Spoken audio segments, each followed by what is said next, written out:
Welcome to Dr. Creepen's dungeon.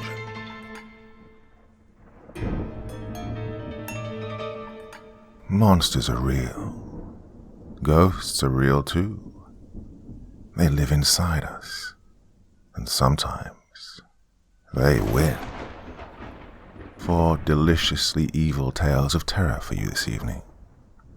Later on, we have The Children of Woodharrow Park by Certain Shadows. Then we have The Haunter of the Ring by Robert E. Howard. Our final story is Closed Eyes by Black Eyes and French Fries. But we open up proceedings with The Huntsville Camping Trip, an anonymous story.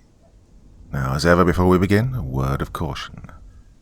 Tonight's stories may contain strong language, as well as descriptions of violence and horrific imagery. If that sounds like your kind of thing, then let's begin.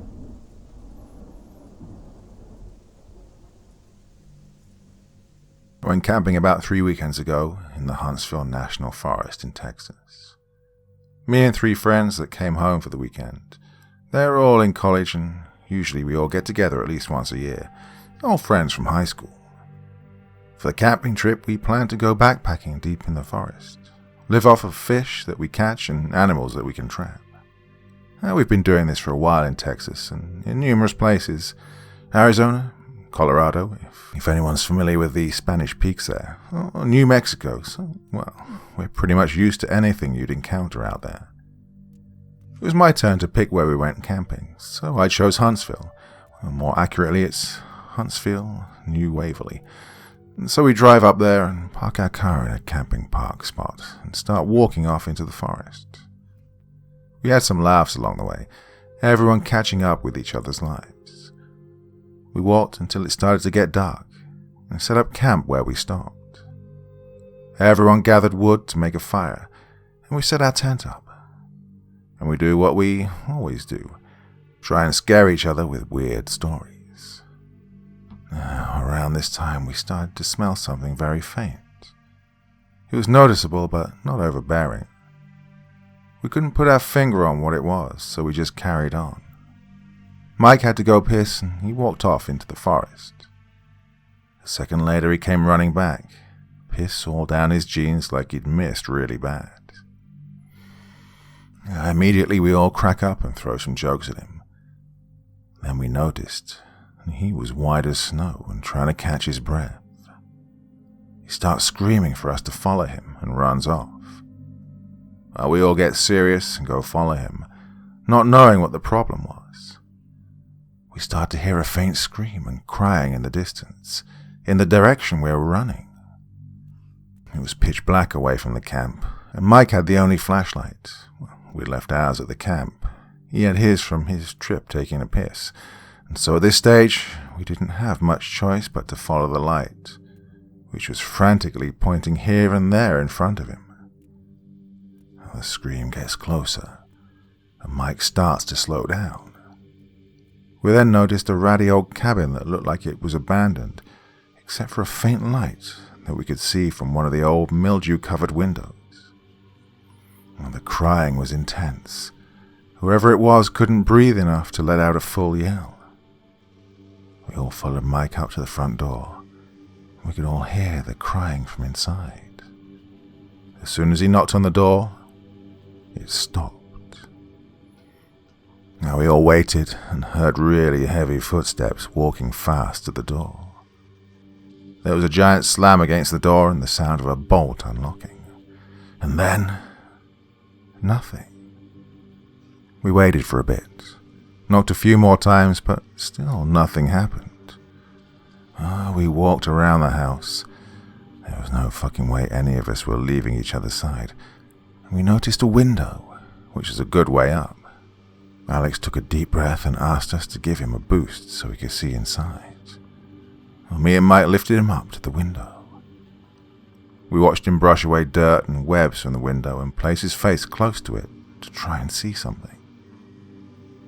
There was a quick beat, and suddenly he breathed in fast and let out a loud scream. Then he fell back from the window, screaming bloody murder all the way. We tried to calm him down, but he was hysterical. We went to him, but he started to shake, to punch and kick and cuss, you name it. And he then took off towards the camp.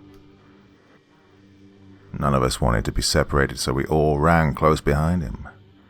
We caught up to him and grabbed him and set him down.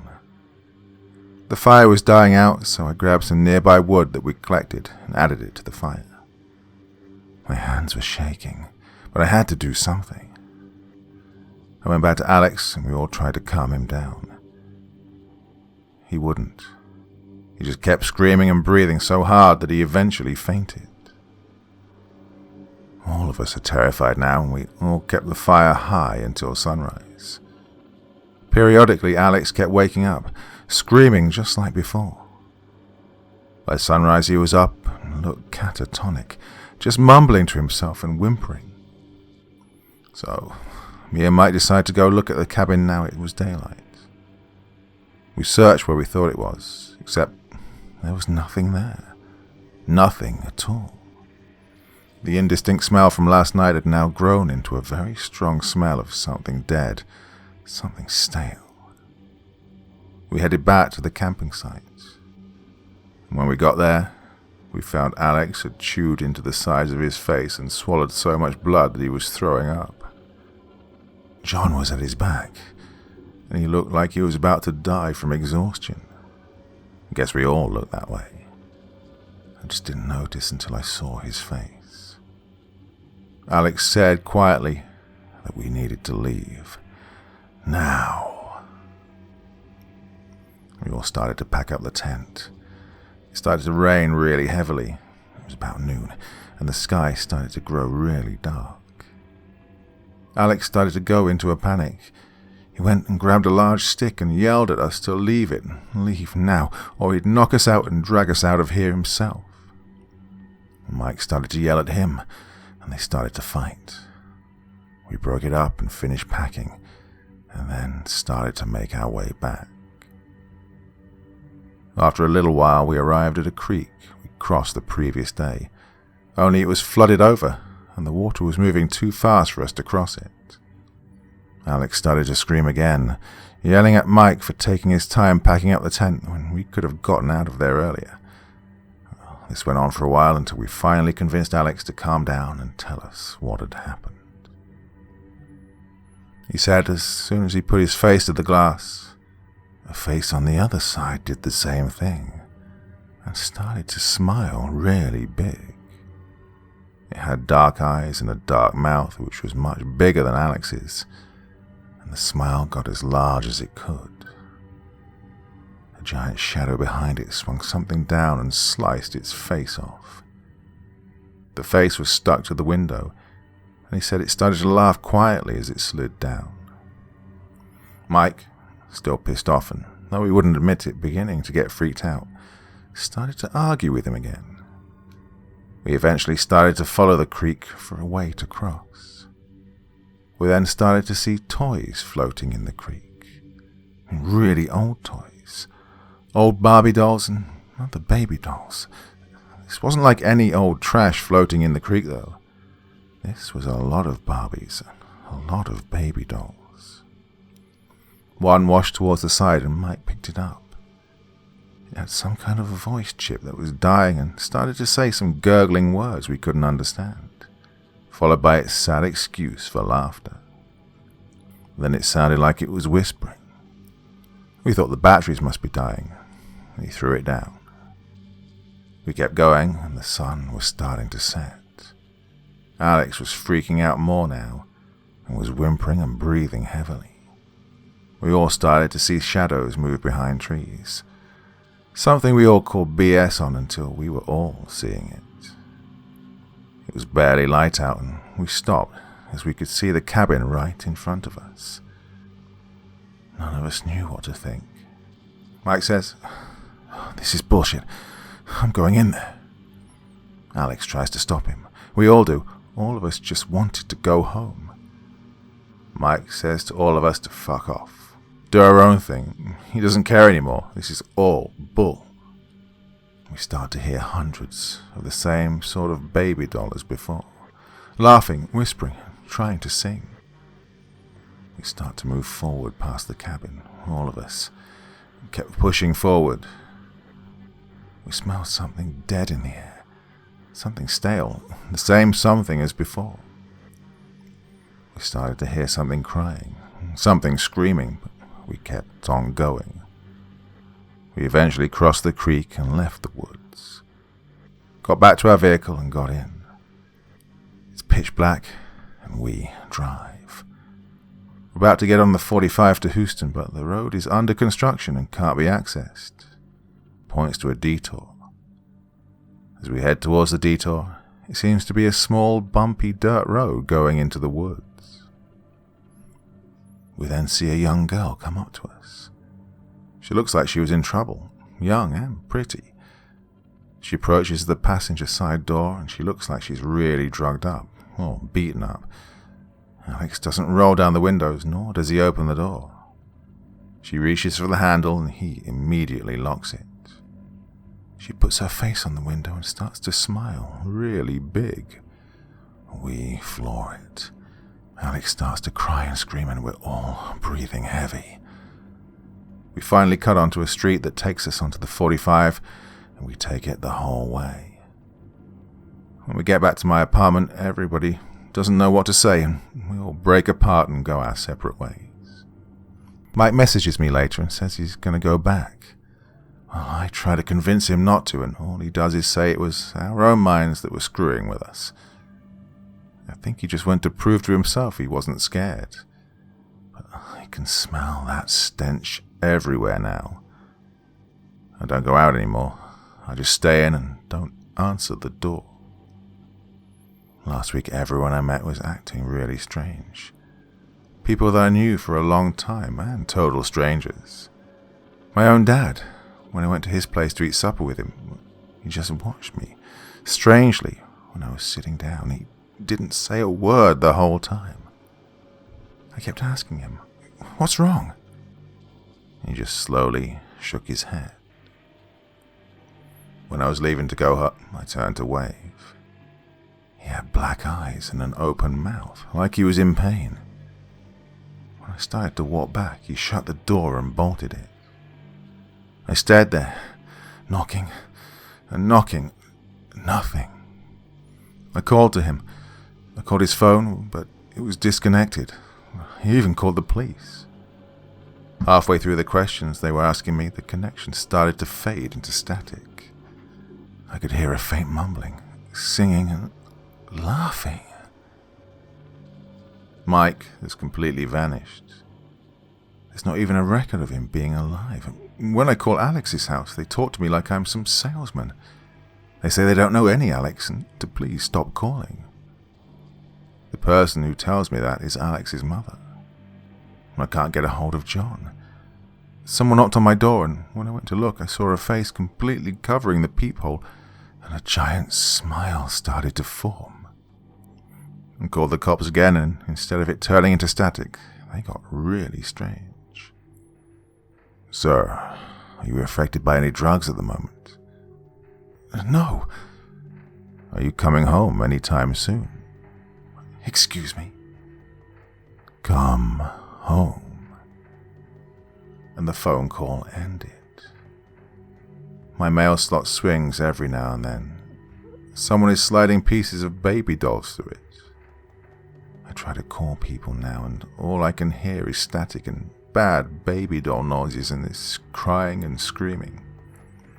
My TV's busted, but when I go to piss, I can hear it turn on. God, I might be going insane. Whoever lives above me started to scream in pain and cry deeply recently. I hear giant footsteps from their apartment. I hear bangs and something falling to the ground. From the neighbors to the right of my apartment, I hear what sounds like a baby that never gets tended to, and then it sounds like a baby doll whose batteries are dying. My phone's been ringing now, and it's Alex telling me things in a language that I've never heard before, nor could even manage to repeat. I keep getting emails of pictures of black and small colorations that I can't even access my email. Someone knocks on the door, and they slam against it. I hear the bolts unlocking one by one, and I run to make sure to lock all of them back. Then I sit down and begin to cry.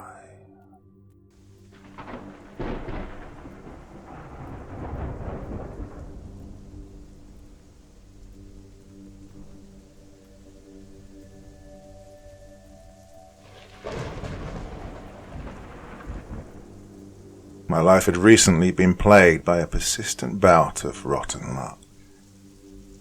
I'd been terminated from my last job.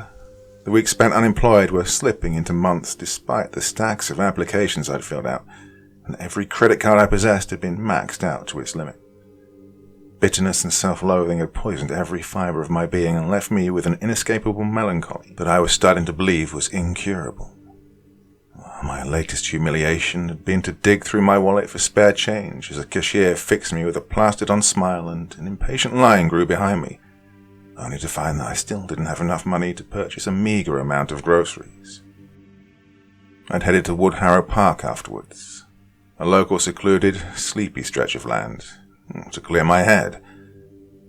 The park was empty when I arrived, leaving me free to wander the paths alone and, aimlessly. Hunger gnawed away at me like a familiar enemy I could never quite shake. In a final indignity, the previously sunny sky suddenly began to pour rain. I, of course, was not carrying an umbrella. I was so absorbed in my own misery that I barely felt the gentle tug on my jacket sleeve. Looking back, I wish I just kept walking along the park path without so much as glancing downwards. I wish that I'd ignored the soft, silent plea for my attention. I wish that I hadn't made the horrible mistake of believing that a hand with such a touch, so timid and helpless, was incapable of holding the power to be terrifying. But instead, I foolishly stopped in my tracks, and ever since that fateful decision, I've not had a single moment of peace. I looked down to see 2 children standing at my side, and immediately felt a jolt of unpleasant surprise. Both stood no higher than my waist, one slightly taller than the other, and both were clad in dark raincoats that looked more suited for a sepia-tone photograph than a modern-day child. They each wore matching wide-brim hats that drooped atop their small heads and obscured most of their faces. Though I could vaguely discern that the taller of the pair was a boy and the shortest a girl, I was unable to see any features above the pallid flesh of their swollen cheeks. Their lips were so colourless that it appeared as if they had little more than a thin white sliver for a mouth. The children's bodies were round, but without any of the cherubic softness associated with youth. Rather, they looked unnaturally bulbous, bloated to the point of near grotesqueness. Unbrushed tufts of stringy blonde hair jutted from beneath their hats like tangled straw, dry as a brittle bone and seemingly untouched by so much as a single drop of rain. "Hello," I said, forcing myself to sound upbeat. They stared up at me in silence. The girl continued to cling to my sleeve. "Are you okay?" I asked. By now I was drenched and eager to head back to my car. "Do you need some help?" But the pair remained mute. I stood there awkwardly, unsure what to do, and the girl suddenly began to grip my arm with a startling strength that made me worry she would pull me to the ground. Alarms rang loudly throughout my brain. I felt an immediate urge to extract myself from her unsettling grasp and leave them both behind in the rain. I warily pulled my arm away, somewhat embarrassed for being afraid of how the pair would react. If you don't need anything, I guess I'll be on my way." She released her hold on me without protest. Neither said a word as I walked away. When I turned around for a final look of parting, I saw that they were still staring at me.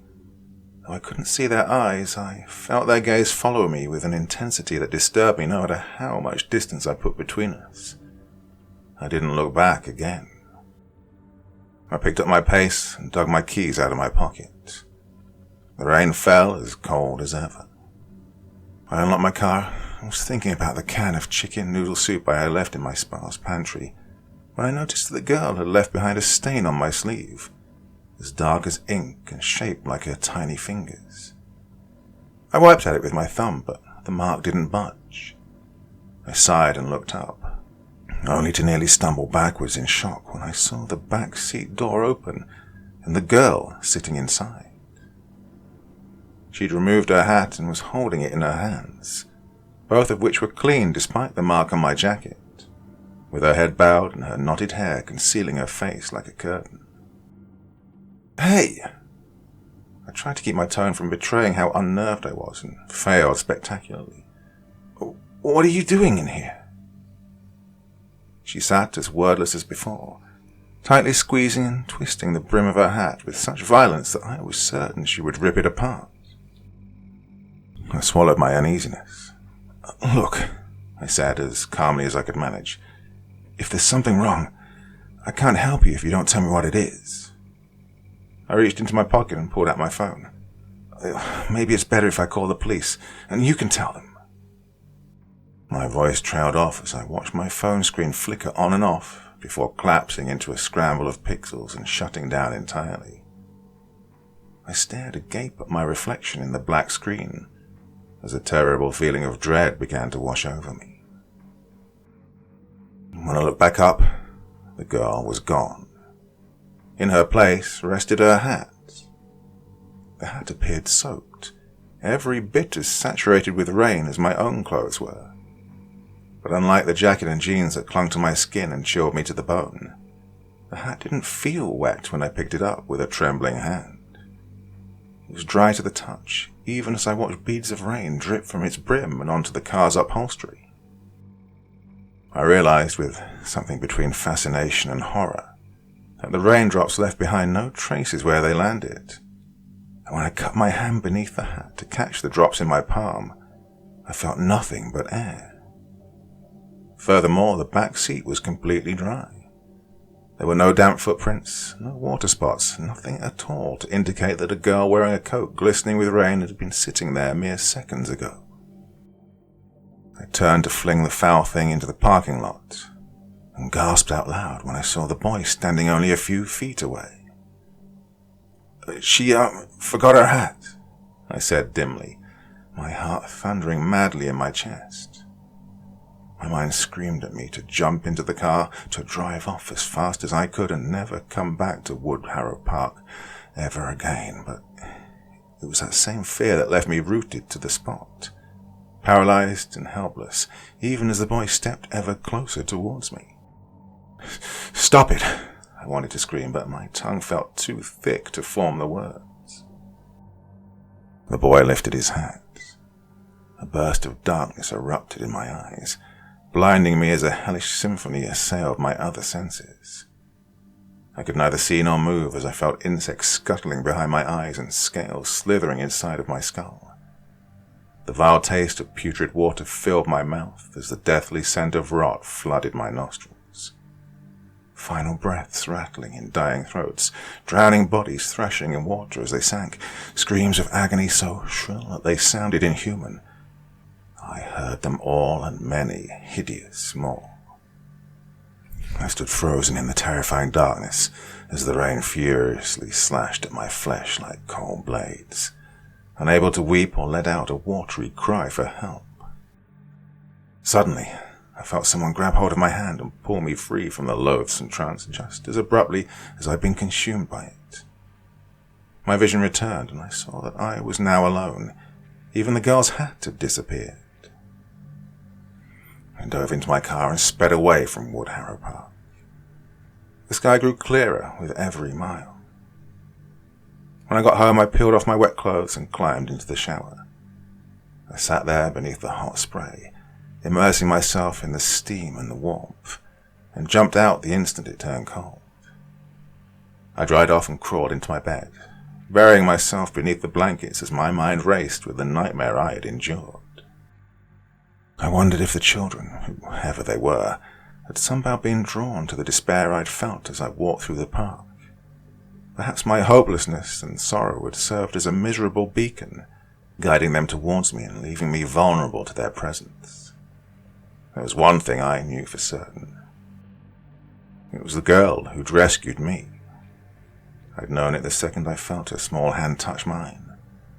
I realized now that she hadn't climbed into the car to frighten me. She'd only wanted me to stay with her in the park. Tears slid down my cheeks as I thought of her forced to forever wander Woodharrow with no one but a boy who carried hell beneath his hat to keep her company.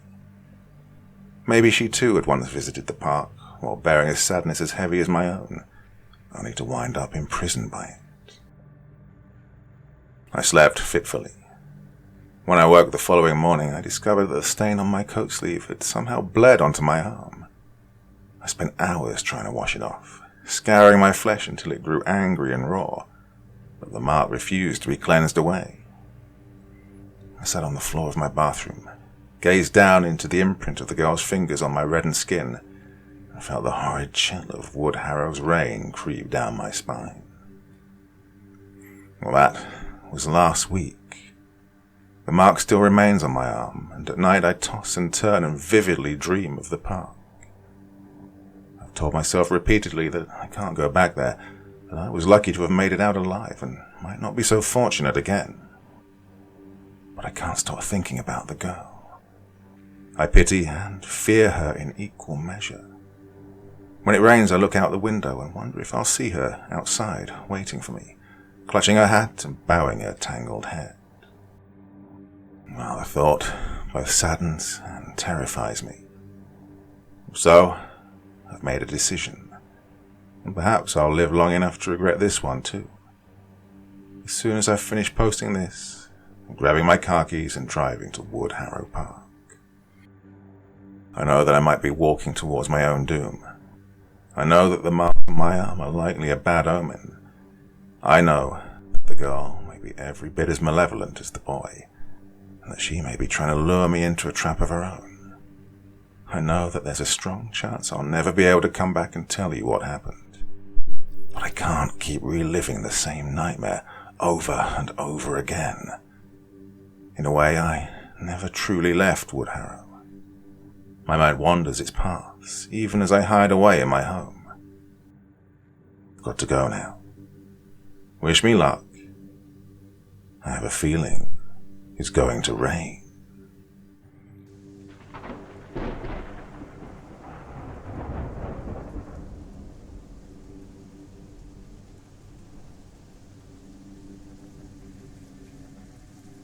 The Haunter of the Ring. As I entered John Kirawan's study, I was too much engrossed in my own thoughts to notice, at first, the haggard appearance of his visitor, a big, handsome young fellow well known to me. "Hello, Kirawan," I greeted. "Hello, Gordon. Haven't seen you for quite a while. How's Evelyn?" And before he could answer, still on the crest of the enthusiasm which had brought me there, I exclaimed, "Look here, you fellows. I've got something that will make you stare. I got it from that robber Ahmed Mektoub, and I paid high for it, but it's worth it. Look." From under my coat, I drew the jewel-hilted Afghan dagger which had fascinated me as a collector of rare weapons.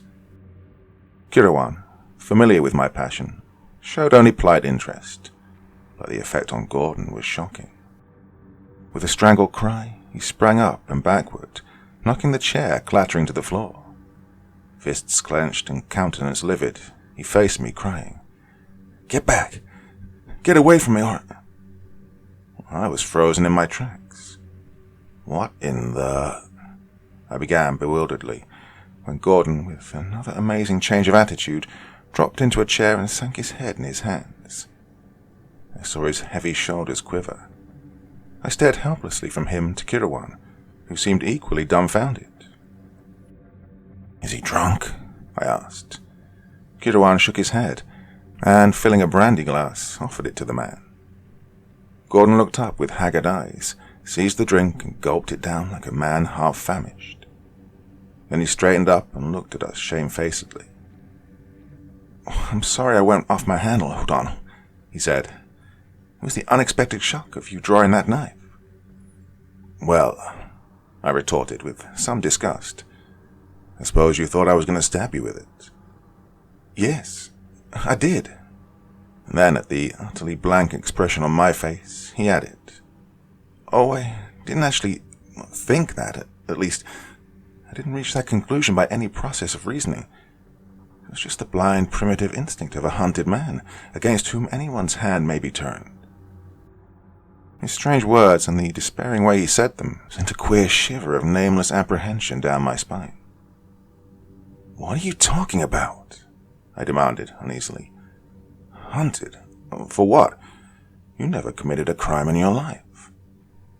Not in this life, perhaps, he muttered. What do you mean?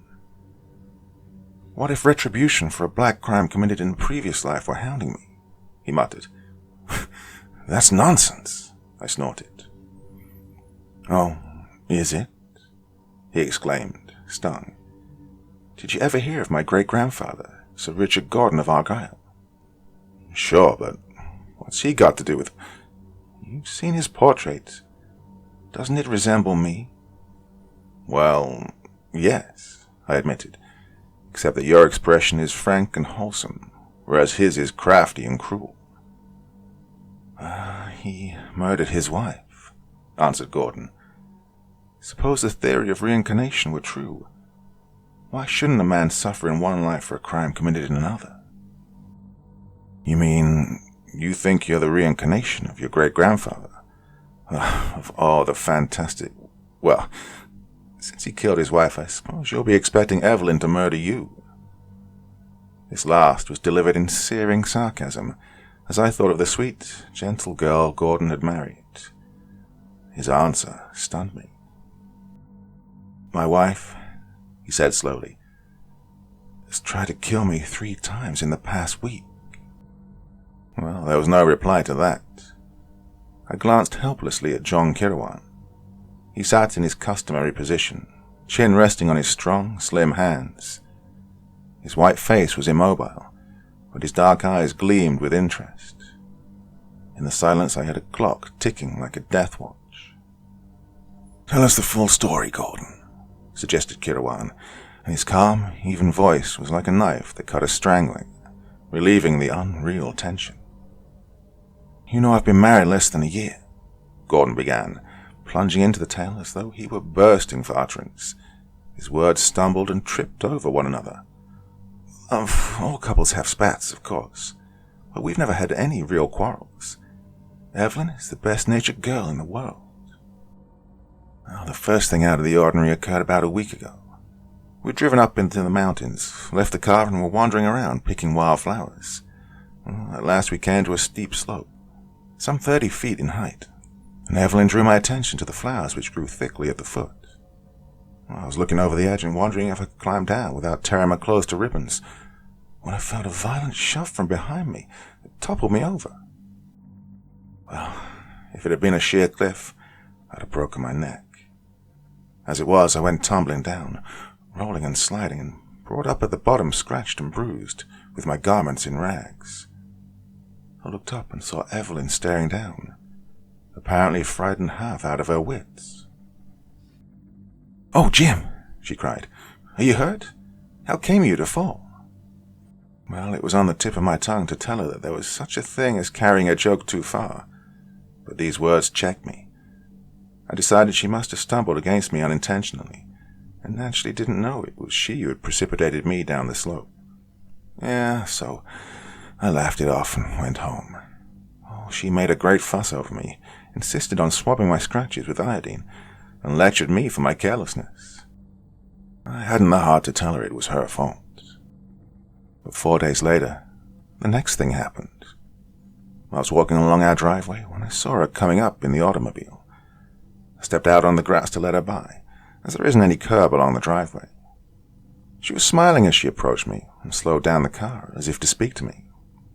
Then, just before she reached me, a most horrible change came over her expression. Without warning, the car leaped at me like a living thing as she drove her foot down on the accelerator. Only a frantic leap backward saved me from being ground under the wheels. The car shot across the lawn and crashed into a tree. I ran to it and found Evelyn dazed and hysterical, but unhurt. She babbled of losing control of the machine.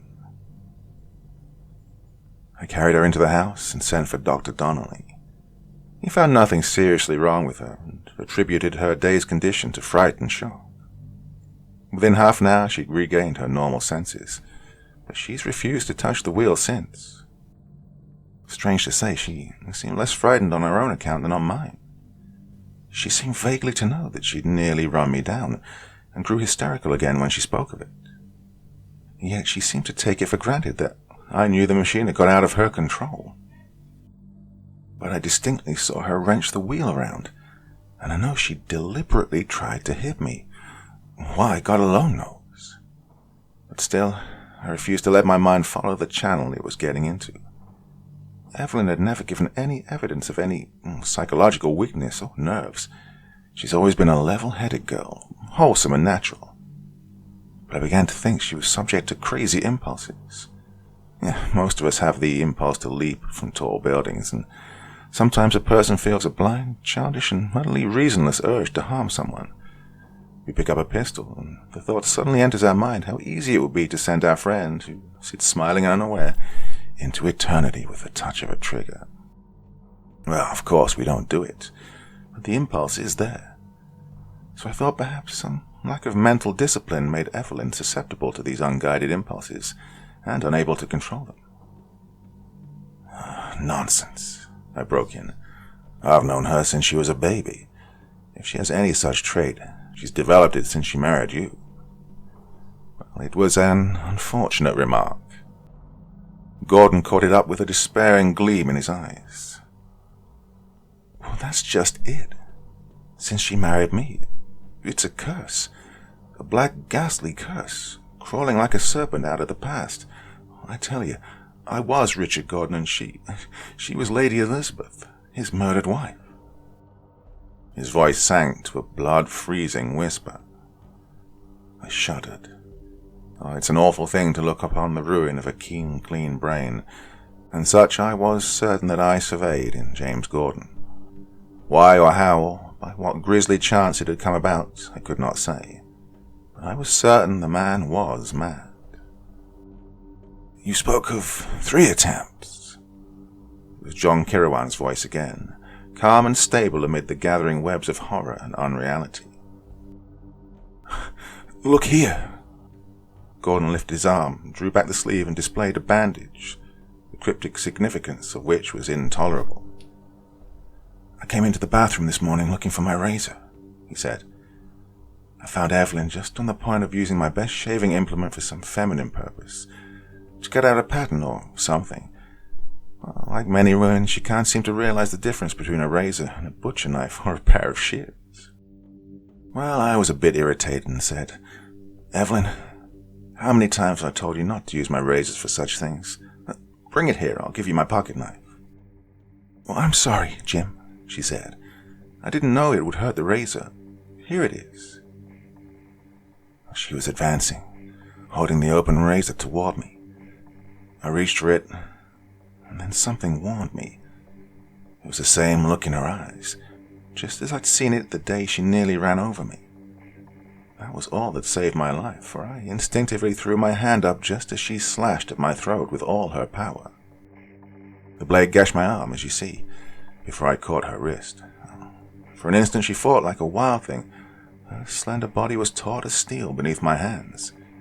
And then she went limp, and the look in her eyes was replaced by a strange, dazed expression, and the razor slipped out of her fingers. I let go of her, and she stood swaying as if about to faint. I went to the lavatory. My wound was bleeding in a beastly fashion. And the next thing, I heard her cry out, and she was hovering over me. Jim, she cried, how did you cut yourself so terribly? Gordon shook his head and sighed heavily. I guess I was a bit out of my head. Oh, my self-control snapped. Oh, don't keep up this pretense, Evelyn, I said. God knows what's got into you, but you know as well as I that you've tried to kill me 3 times in the past week. She recoiled as if I'd struck her, catching at her breast and staring at me as if at a ghost. She didn't say a word. Just what I said, I don't remember, but when I finished, I left her standing there white and still as a marble statue. I got my arm bandaged at a drugstore, then came over here, not knowing what else to do. Kirawan, O'Donnell, it's damnable. Either my wife is subject to fits of insanity. He choked on that word. No, I can't believe it. Ordinarily, her eyes are too clear and level, too utterly sane, but every time she has an opportunity to harm me, she seems to become a temporary maniac. He beat his fists together in his impotence and agony. But it isn't insanity. No, I used to work on a psychopathic ward, and I've seen every form of mental imbalance. My wife is not insane. Then what? I began, but he turned his haggard eyes on me. Only one alternative remains, he answered. It's the old curse, from the days when I walked the earth with a heart as black as hell's darkest pits, and did evil in the sight of man and of God. She knows. In fleeting snatches of memory, people have seen before, have glimpsed forbidden things in momentary liftings of the veil, which bars life from life. She was Elizabeth Douglas, the ill-fated bride of Richard Gordon, whom he murdered in jealous frenzy, and the vengeance is hers. I shall die by her hands, as it was meant to be. And she... He bowed his head in his hands. Just a moment. It was Kirawan again. You've mentioned a strange look in your wife's eyes. What sort of a look? Was it of maniacal frenzy? Gordon shook his head. It was utter blankness. All the life and intelligence simply vanished, leaving her eyes dark wells of emptiness. Kirawan nodded and asked a seemingly irrelevant question. Have you any enemies? Not that I know of. Oh, you forget Joseph Roloff, I said. I can't imagine that elegant sophisticate going to the trouble of doing you any actual harm, but I have an idea that if he could discomfort you without any physical effort on his part, he'd do it with a right good will. Kirawan turned on me an eye that had suddenly become piercing. And who is this Joseph Roloff? A young exquisite who came into Evelyn's life and nearly rushed her off her feet for a while. But in the end she came back to her first love, Gordon here. And Roloff took it pretty hard. For all his suaveness, there's a streak of violence and passion in the man that might have cropped out but for his infernal indolence and blasé indifference. Oh, there's nothing to be said against Roloff, interrupted Gordon impatiently. He must know that Evelyn never really loved him. He merely fascinated her temporarily with his romantic Latin air. Well, not exactly Latin, Jim, I protested. Roloff does look foreign, but it isn't Latin.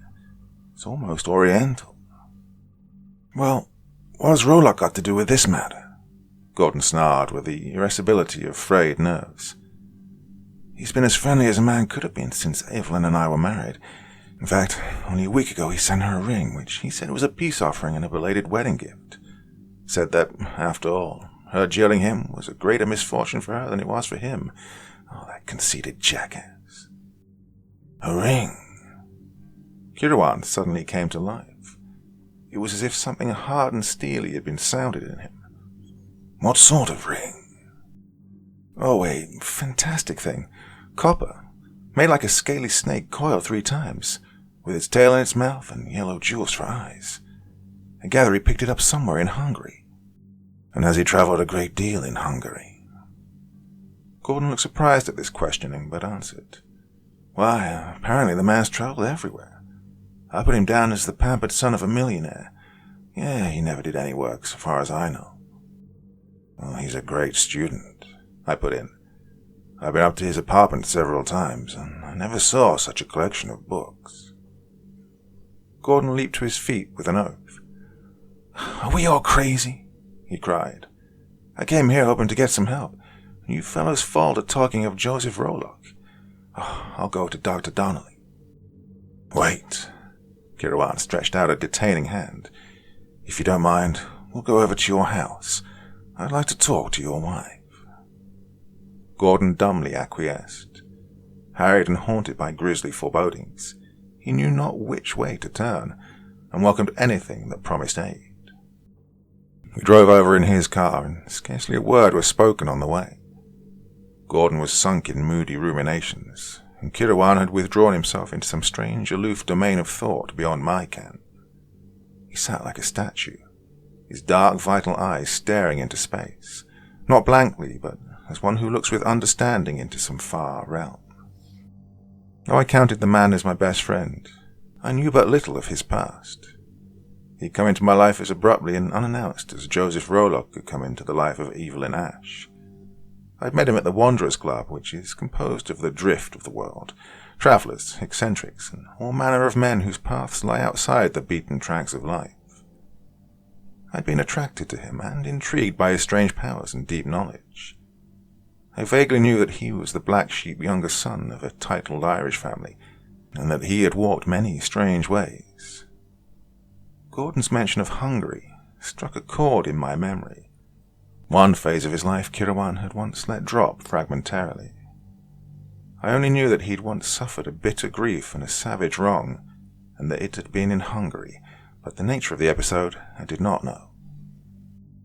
At Gordon's house, Evelyn met us calmly, showing inner agitation only by the over-restraint of her manner. I saw the beseeching look she stole at her husband. She was a slender, soft-spoken girl, whose dark eyes were always vibrant and alight with emotion. That child tried to murder her adored husband. The idea was monstrous. Again, I was convinced that James Gordon himself was deranged. Following Kirawan's lead, we made a pretense of small talk, as if we'd casually dropped in, but I felt that Evelyn was not deceived. Our conversation rang false and hollow, and presently Kirawan said, "Mrs. Gordon, that is a remarkable ring you're wearing. Do you mind if I look at it?" "Oh, I'll have to give you my hand," she laughed. "I've been trying to get it off today, but it won't come off." She held out her slim white hand for Kirawan's inspection, and his face was immobile as he looked at the metal snake that coiled about her slim finger. He did not touch it. I myself was aware of an unaccountable repulsion. There was almost something obscene about that dull, copperish reptile that was wound around the girl's white finger. "It's evil-looking, isn't it?" She involuntarily shivered. "Well, at first I liked it, but now I can hardly bear to look at it. Oh, if I can get it off, I intend to return it to Joseph, Mr. Rolock."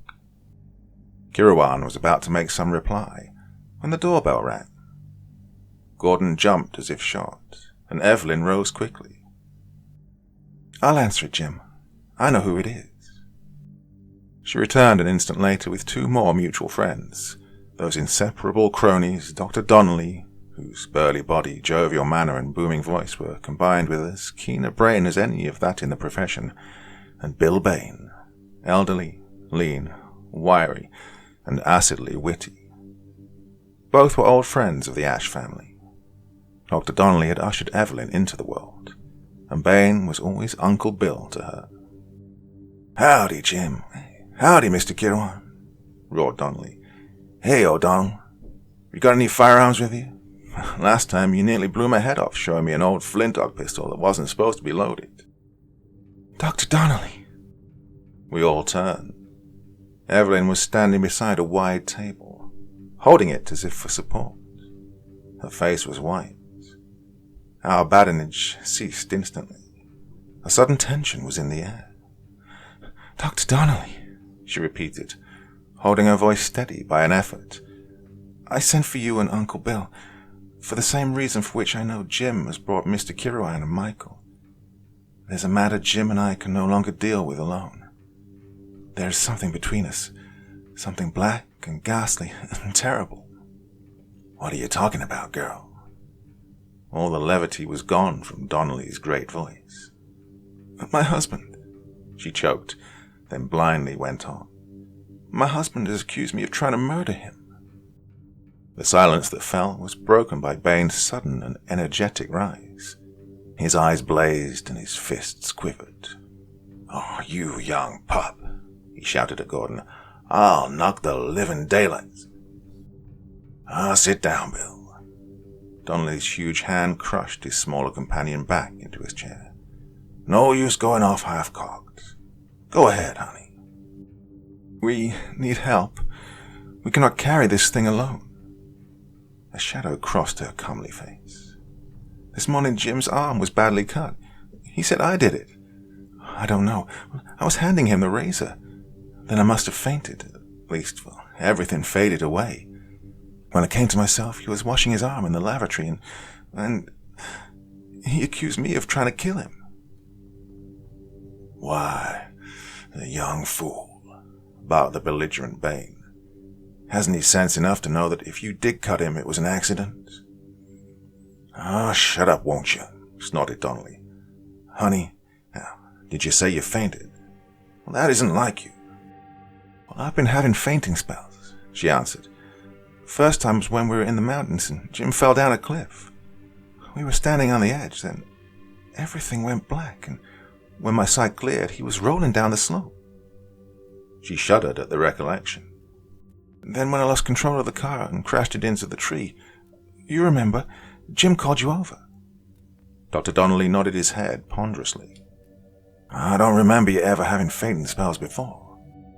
Jim says I pushed him over the cliff, she cried hysterically. He says I tried to run him down in the car. He says I purposely slashed him with a razor.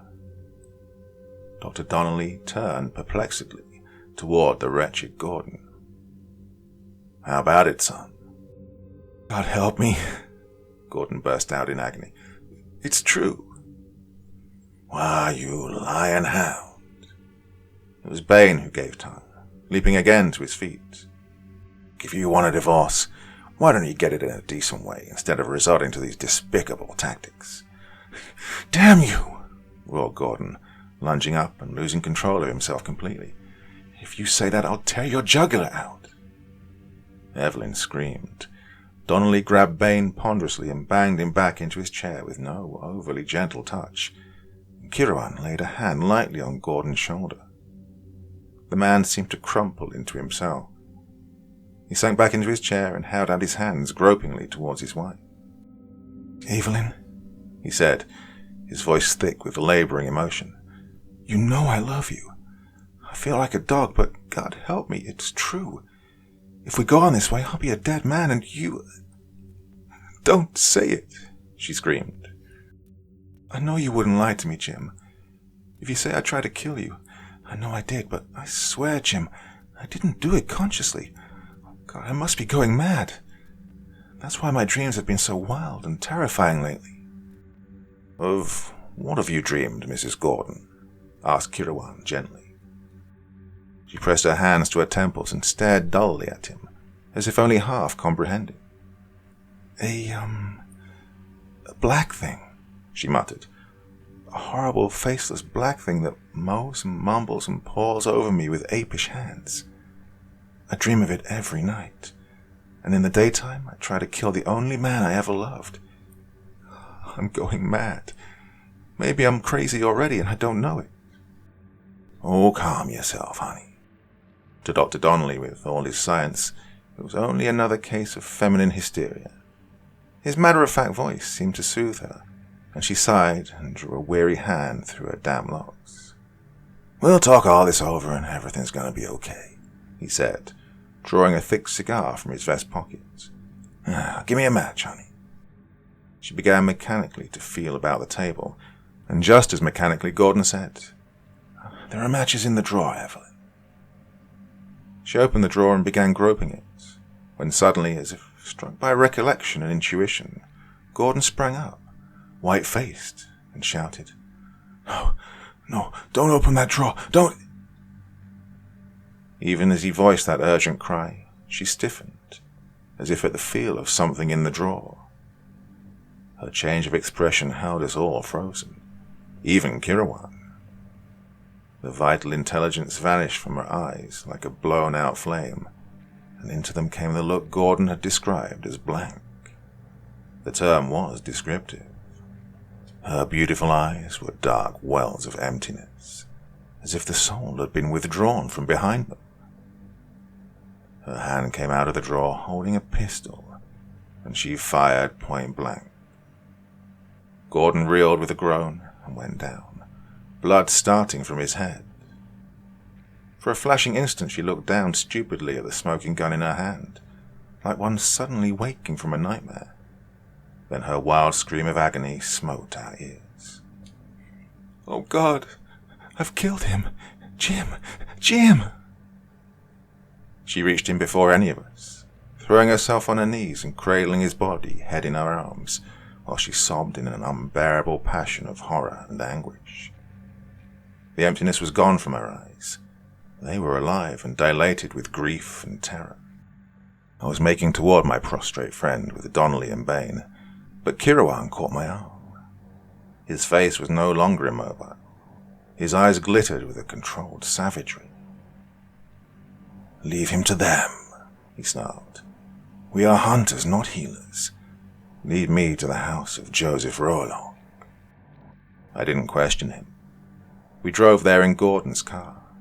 I had the wheel, and something about the grim face of my companion caused me to hurl the machine recklessly through the traffic. I had the sensation of being part of a tragic drama which was hurtling with headlong speed towards a terrible climax. I wrenched the car to a grinding halt at the curb before the building where Rolock lived in a bizarre apartment high above the city. The very elevator that shot us skyward seemed imbued with something of Kirawan's driving urge for haste. I pointed out Rolock's door, and he cast it open without knocking and shouldered his way in. I was close at his heels. Rolock, in a dressing gown of Chinese silk worked with dragons, was lounging on a divan, puffing quickly at a cigarette. He sat up, overturning a wine glass which stood with a half-filled bottle at his elbow. Before Kirawan could speak, I burst out with our news. "James Gordon has been shot." He sprang to his feet. "Shot? When? When did she kill him?" "She?" I glared in bewilderment. "How did you know?" With a steely hand, Kirawan thrust me aside, and as the men faced each other, I saw recognition flare up in Rolock's face. They made a strong contrast. Kirawan, tall, pale, with some white-hot passion. Rolock, slim, darkly handsome, with the Saracenic arch of his slim brows above his black eyes. I realized that whatever else occurred, it lay between these two men. They were not strangers. I could sense like a tangible thing the hate that lay between them. "John Kirawan," softly whispered Rolock. "You remember me, Joseph Rolock." Only an iron control kept Kirawan's voice steady. The other merely stared at him without speaking. "Years ago," said Kirawan more deliberately, "when we delved in the dark mysteries together in Budapest, I saw whither you were drifting. I drew back. I would not descend to the foul depths of forbidden occultism and diabolism to which you sank. And because I would not, you despised me, and you robbed me of the only woman I ever loved. You turned her against me by means of your vile arts, and then you degraded and debauched her, sank her into your own foul slime. Oh, had I killed you with my own hands then, Joseph Rolock, vampire by nature as well as by name that you are. But your arts protected you from physical vengeance. But you trapped yourself at last." Kirawan's voice rose in fierce exultation. All his cultured restraint had been swept away from him, leaving a primitive, elemental man, raging and gloating over a hated foe. "You sought the destruction of James Gordon and his wife, because she unwittingly escaped your snare. You—" Rolock shrugged his shoulders and laughed. "You are mad. I've not seen the Gordons for weeks. Why blame me for their family troubles?" Kirawan snarled. "Liar as always. What did you say just now when O'Donnell told you Gordon had been shot? When did she kill him? You were expecting to hear that the girl had killed her husband. Your psychic powers had told you that a climax was close at hand. You were nervously awaiting news of the success of your devilish scheme." But I did not need a slip of your tongue to recognize your handiwork. I knew as soon as I saw the ring on Evelyn Gordon's finger. The ring she could not remove. The ancient and accursed ring of Thoth Amon, handed down by foul cults of sorcerers since the days of forgotten Stygia. I knew that ring was yours, and I knew by what ghastly rights you came to possess it. And I knew its power. Once you put it on her finger, in her innocence and ignorance, she was in your power. By your black magic, you summoned the black elemental spirit, the haunter of the ring, out of the gulfs of night and the ages.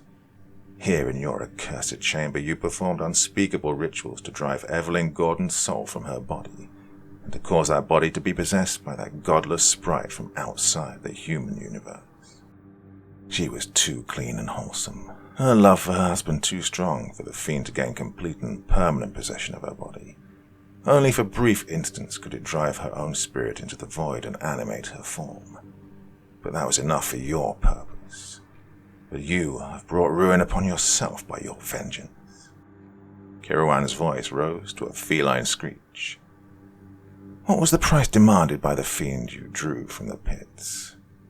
You blench. Joseph Frolok is not the only man to have learned forbidden secrets. After I left Hungary, a broken man, I took up again the study of the black arts to trap you, you cringing serpent. I explored the ruins of Zimbabwe, the lost mountains of Inner Mongolia, and the forgotten jungle islands of the southern seas. I learned what sickened my soul, so that I forswore occultism forever. But I learned of the black spirit that deals death by the hand of a beloved one, and it is controlled by a master of magic. But, Josef Frolok, you are not an adept. You have not the power to control the fiend you have invoked, and you have sold your soul. The Hungarian tore at his collar as if it were a strangling noose. His face had changed, as if a mask had dropped away. He looked much older. You lie, he panted. I did not promise him my soul. I do not lie. Kiruan's shriek was shocking in its wild exultation. I know the price a man must pay for calling forth the nameless shape that roams the gulfs of darkness. Look, there in the corner behind you, a nameless, sightless thing is laughing, is mocking you. It has fulfilled its bargain, and now it's come for you, Josef Frolok.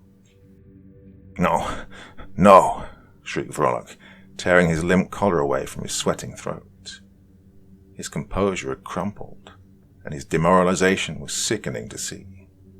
I tell you, it was not my soul. I promised it a soul, but not my soul. He must take the soul of the girl, or of James Gordon. Fool, roared Kiruan. Do you think he could take the souls of innocents? That he would not know that they were beyond his reach? The girl and the youth he could kill, their souls were not his to take or yours to give. But your black soul is not beyond his reach, and he will have his wage. Look, he's materializing behind you. He's growing out of thin air.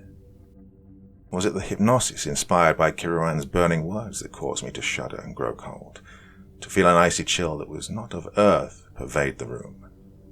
Was it a trick of light and shadow that seemed to produce the effect of a black anthropomorphic shadow on the wall behind the Hungarian? No. By heaven, it grew, it swelled.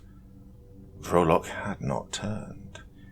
He stared at Kiruan with eyes starting from his head, hair standing stiffly on his scalp, sweat dripping from his livid face. And Kiruan's cry started shudders down my spine. Look behind you, fool. I see him. He has come. He is here. His grisly mouth gapes in awful laughter, his misshapen paws reaching for you.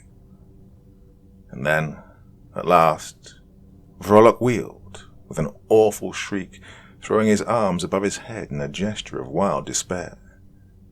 And for one brain-shattering instant, he was blotted out by a great black shadow.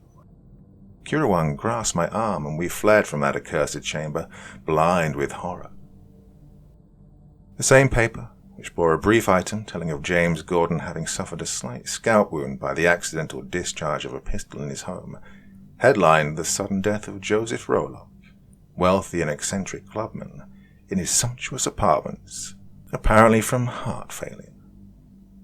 I read it at breakfast, while I drank cup after cup of black coffee, from a hand that was not too steady even after the lapse of a night.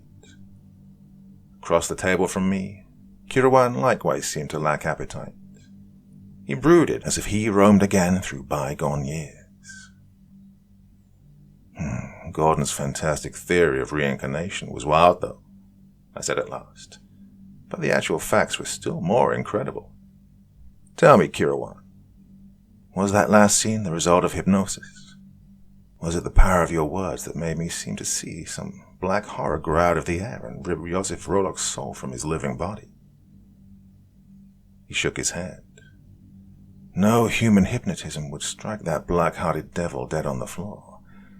No, there are beings outside the ken of common humanity, foul shapes of transcosmic evil.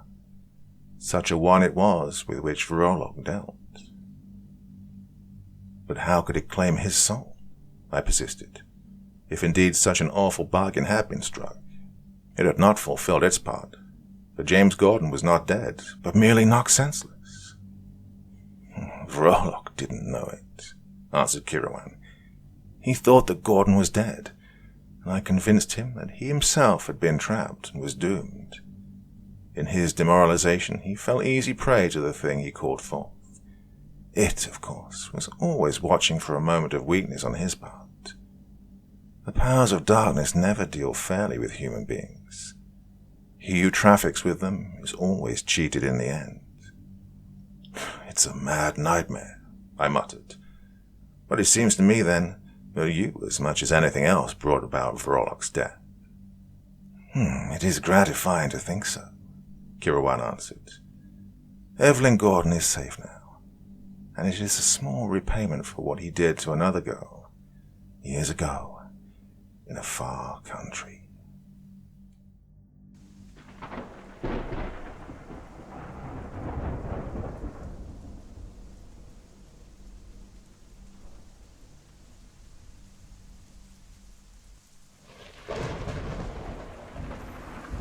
I just managed to escape that creature and tell this story as I hide in my apartment closet.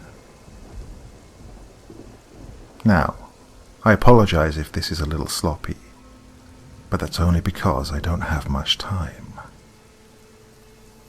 I'm saying this to warn you, and everyone, of this monstrosity that is going to be the death of me in a short amount of time.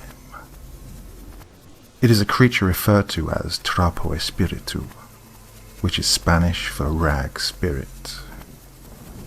Yes, I know it sounds dumb, but please, keep listening. I was warned about this being by my mother, who has recently been warned by her mum, a generation-to-generation sort of thing.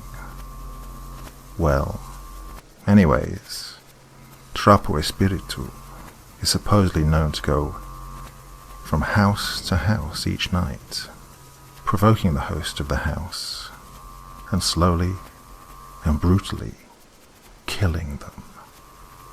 Where Trapo strikes next is never known, but death can be avoided, and that's precisely what I am here to tell you. First off, if Trapo is to be visiting you next, you'll know the day that follows the night of its coming. There are 4 signs of Trapo's approach. Your day will go smoothly, and not a thing wrong should happen, except you'll have a strong gut feeling that something isn't right. Throughout your day, you will be able to see figures in your peripheral vision wherever you go. Surprisingly, this will not scare or startle you, But whenever you turn to see the figure face to face, it will have vanished, as if it were never there. These figures are believed to be the ghosts of Trapo Espiritu's past victims. You will have gone somewhere on this day, maybe to work or the store, but somewhere nonetheless. You will come home, and when you do, you should see a small piece of white notebook paper taped to the front door. It should say in clear and neatly written letters, Ojos Cerrados. Upon finding this paper, it is imperative that you burn it in your fireplace. Make sure no one sees the paper, nor the burning of it. Your last sign will be that you will go to bed at 12 o'clock, unintentionally. Even upon knowing that you will do so without intention. Now, this is the time to get comfy and adjust whatever needs to be adjusted, like pillows and other things. This is the only chance you will get to move at all until sunrise, so take clever advantage of it. Once you get into a position that you are sure you will not toss and turn in, you will fall to sleep.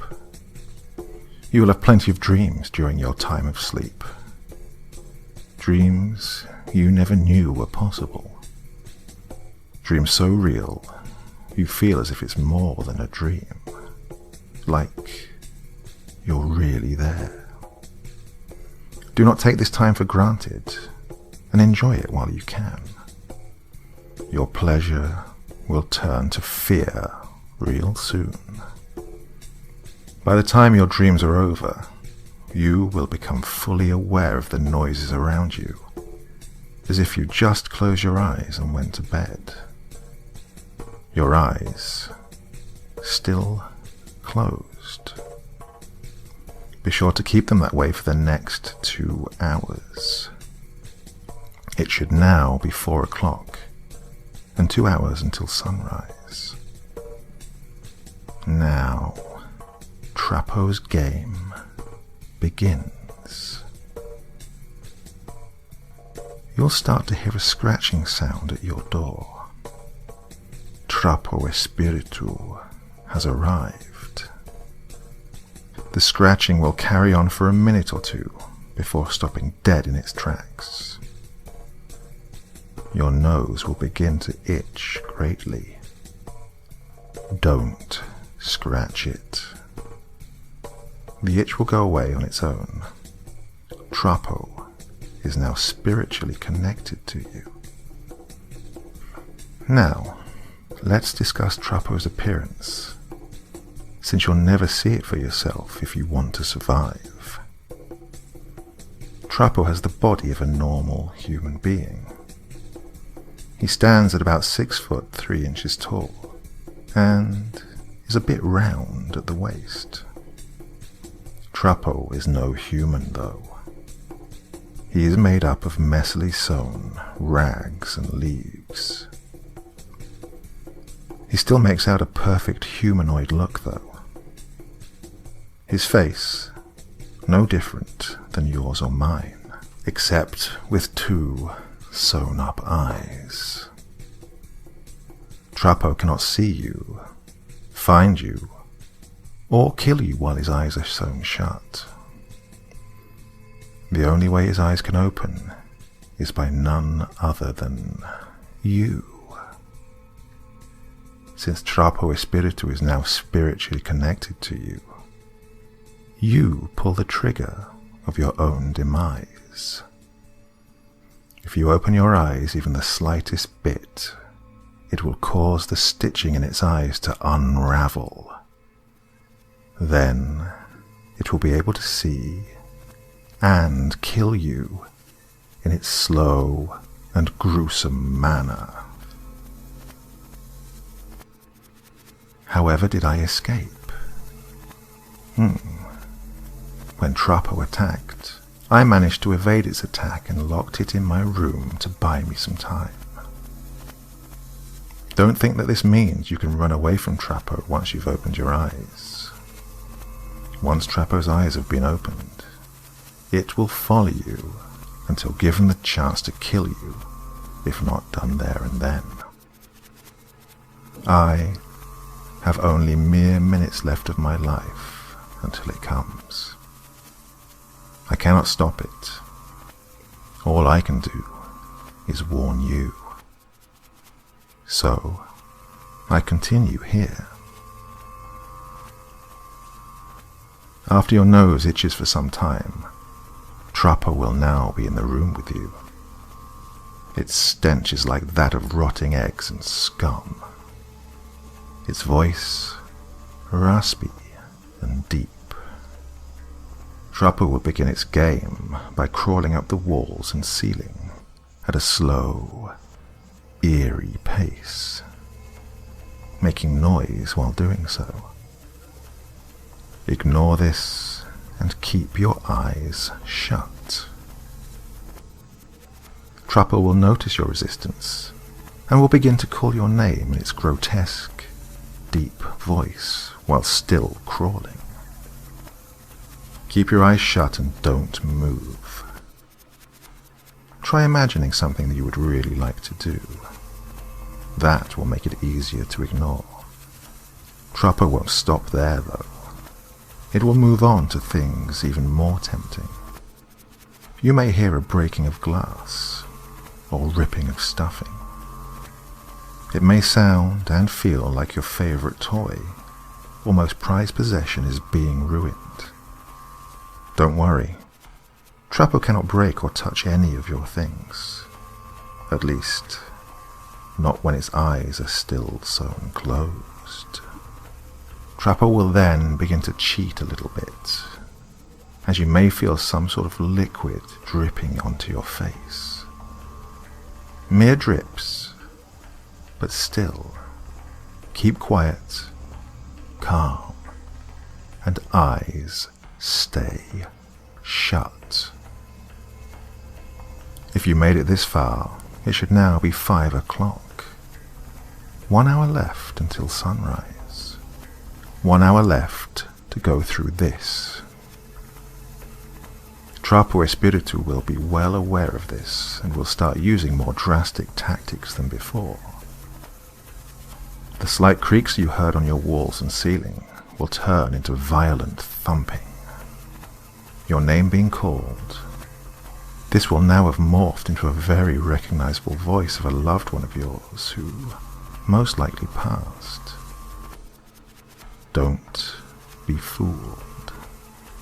This is not your loved one, just another one of Trappo's impersonations. The voice will grow louder and more demanding the longer time goes on. The liquid dripping on your face will have increased in rate, and you may feel drenched by it. If you have still not opened your eyes and kept silent, then it should now be 5:50 in the morning. Only 10 more minutes.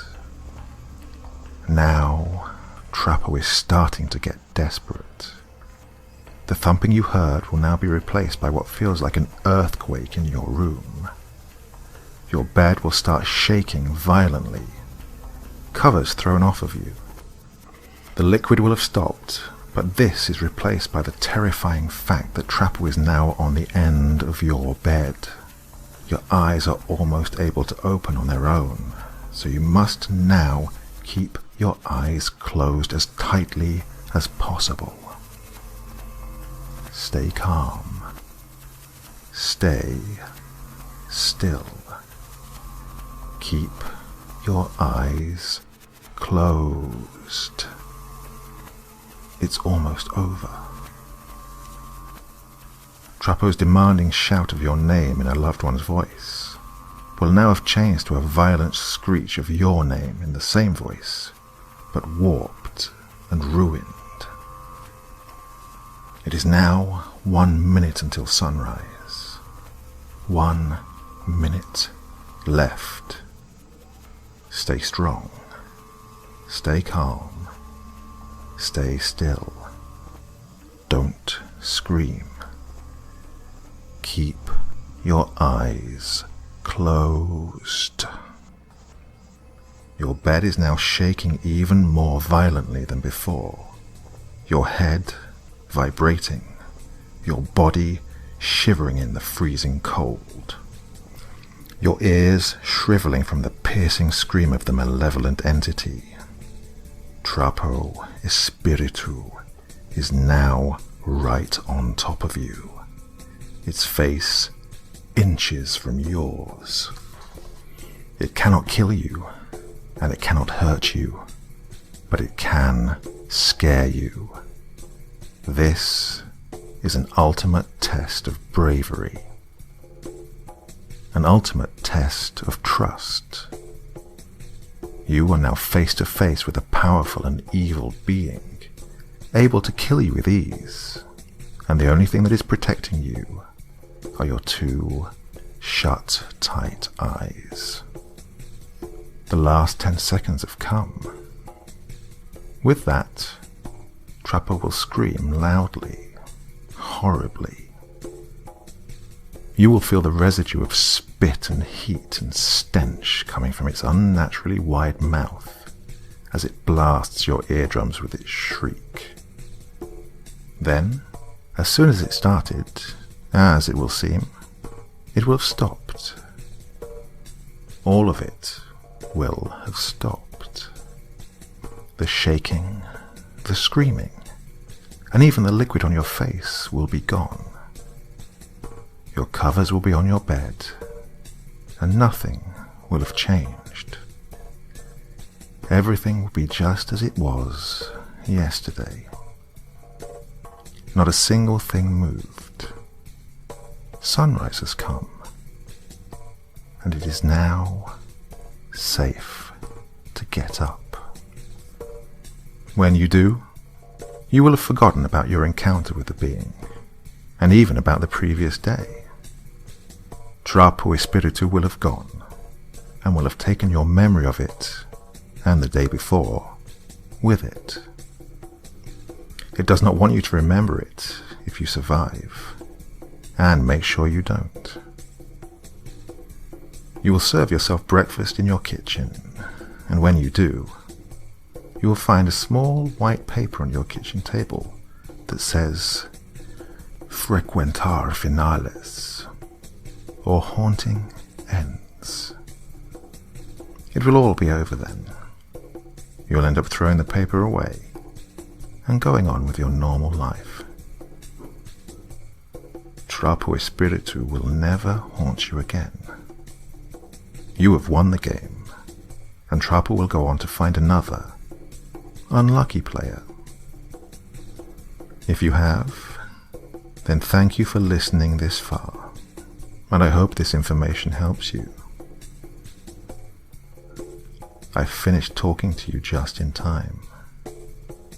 I can now smell the stench of rotting eggs and scum, and can hear the scratching at the closet door. Trapo Espiritu is upon me.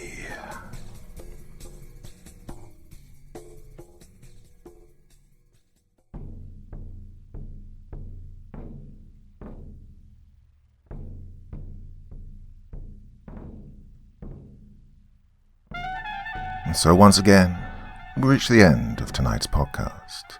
My thanks as always to the authors of those wonderful stories, and to you for taking the time to listen. Now, I'd ask one small favour of you. Wherever you get your podcast from, please write a few nice words and leave a 5-star review, as it really helps the podcast. That's it for this week, but I'll be back again same time, same place, and I do so hope you'll join me once more. Until next time, sweet dreams and bye-bye.